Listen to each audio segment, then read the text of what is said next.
మీరు ప్రతిరోజూ తినే ఆహారంలో దాగి ఉన్న ఈ నిజాలు తెలిస్తే ఆశ్చర్యపోతారు. తేనె ఎప్పటికీ చెడిపోదు. ఈజిప్టు పిరమిడ్లలో 3000 సంవత్సరాల నాటి తేనె బాటిల్స్ దొరికాయి. అవి ఇప్పటికీ తినడానికి పనికొస్తాయి. క్యారెట్లు మొదట నారింజ రంగులో ఉండేవి కావు. అవి ఊదా రంగులో ఉండేవి. 17వ శతాబ్దంలో డచ్ రైతులు నారింజ రంగు క్యారెట్లను ఎంచుకుని పండించడం మొదలుపెట్టారు. చాక్లెట్ ఒకప్పుడు కరెన్సీలా వాడేవారు. పురాతన మాయన్, అజ్టెక్ నాగరికతల్లో కోకో గింజలను డబ్బుగా వాడేవారు. అరటిపండ్లు నిజానికి బెర్రీ జాతికి చెందినవి, కానీ స్ట్రాబెర్రీ బెర్రీ కాదు. వృక్షశాస్త్ర నిర్వచనం ప్రకారం ఇది వేరేలా వర్గీకరించబడుతుంది.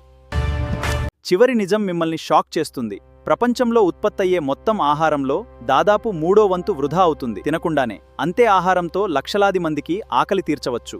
ఇలాంటి నిజాలు ఇంకా కావాలంటే ఫాలో చేయండి. కమెంట్లో మీకు నచ్చిన నిజం చెప్పండి.